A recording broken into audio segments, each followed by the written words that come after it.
Recently, I've been getting a lot of interest on my videos about starting a can cleaning business. So in this video, I want to tell you the 3 things that you need to know before you start offering this as a service. I'm also going to tell you what the people who sell this service to others for a living don't want you to know. And I found this out because of an interaction that I had with a can cleaning TikTok influencer who I was trying to bring onto the channel to share his experience about the business. Lastly, if you stay until the end, I'm going to give you the #1 marketing tip for acquiring more customers for your can cleaning business. But we're giving away 2 MacBooks to 2 premium or platinum subscribers of Quote IQ in less than 2 weeks. So if you need help keeping up with customers, sending estimates, invoices, or collecting payments, check out Quote IQ linked in the comment section and the description of this video. Also, if you're looking to start a pressure washing business, but you're not sure what chemicals to use, how to mix them, how to clean every surface on a residential job site, property protection, or how to set up your equipment, check out the How to Wash course. It'll be the first link in the comment section and the description. So before I get into the 3 biggest things that you need to know about starting a can cleaning business, I want to tell you about my experience with this can cleaning TikTok guru. This guy sells the big trucks that you see washing a bunch of cans. I'm pretty sure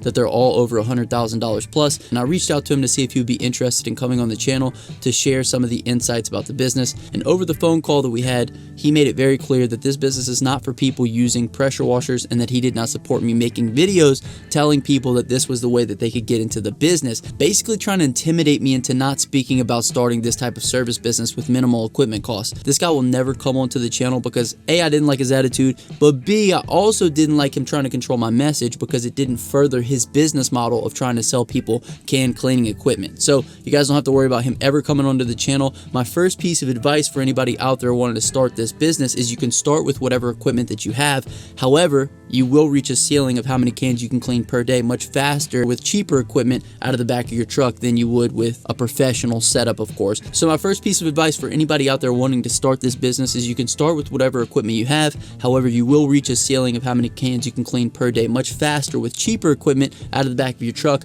than if you were to go out and buy one of those $100,000 can cleaning rigs. However, I would highly advise you to start this way by using cheaper equipment to learn how to acquire customers, learn how to price the service, learn how to do it quickly and effectively, and learn how to keep those customers on a recurring basis before you make a huge investment into a can cleaning truck if you're thinking about doing that kind of thing. A lot of the times, the biggest mistake that people make in their business is over-investing in equipment before seeing if this type of business is even something that they would be successful with. #2, can cleaning is a great recurring service for a new pressure washing company because if you're able to service 100 cans at $12 a piece, and you can do this in a couple of days on a monthly recurring basis, you have now found a way to guarantee yourself $1,200 per month without acquiring any new customers. And one of the downsides of pressure washing is the fact that properties typically only need to be cleaned about once a year. Now, there are exceptions to this rule. However, for a new business, any type of guaranteed income is going to be extremely beneficial because of how sporadic the work can come in the first year or 2 in business. Now, the thing to keep in mind with this point is, since can cleaning is so low ticket, I would advise you to never really offer it as a one-time service, because if it costs you $20 to acquire 1 customer and you only service them 1 time,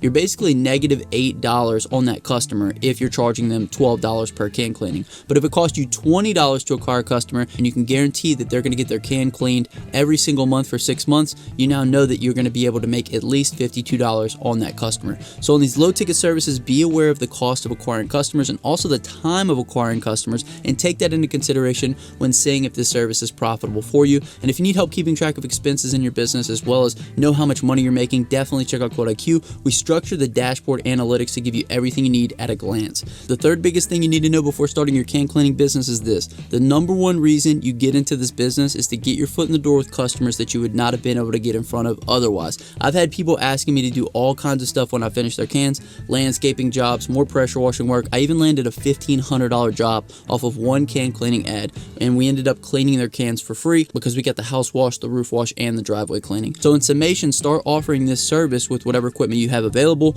Focus on acquiring customers and putting them on a recurring schedule so that way you can guarantee recurring income. And remember that the ultimate goal of the service is going to be to get in front of people that you could not have been able to otherwise and sell them the other services that you offer. And if you do this, you're going to be incredibly successful with the business. Now let's get into the #1 strategy for acquiring new customers, and that is this. Door-to-door is obviously going to be a good way to acquire new customers. However, from a time perspective, there's only really so many people that you can talk to in a day. So the #1 way to acquire new can cleaning customers is a flyer that is basically structured as a sticky note. There's companies that make almost post-it note type flyers that you can get as small as a postcard, but basically, if you know the trash days for a specific neighborhood, once trash is passed, you can take these flashcard size flyers that are basically sticky notes and put them on the top of everybody's trash can in the neighborhood. I've had this done in my neighborhood before, and I've also heard from people who've had very large, very successful can cleaning businesses doing this strategy because it works. When the customer goes to grab their can, they bring it back to the side of the house. Of course, they're going to notice a sticky note flyer on top of the can. They're going to be reminded about how dirty it is and how much they need to get it clean. Remember that all these strategies are a numbers game, so the more sticky notes that you can put on more people's trash cans, the more that you're ultimately going to convert into customers. So pick a day and sticky note as many people's cans as you can, and then do that every single week on that day and never stop until you have more customers than you can ultimately handle. So the word of the day on this video is going to be can. If you made it this far in the video, comment down below can and I'll hashtag you're a real one. Check out Code IQ, check out how to wash, leave a thumbs up on the video, subscribe if you haven't already. But my name is Justin. This is Forever Self-Employed. Until next time, hustle hard and get that money, baby. Peace.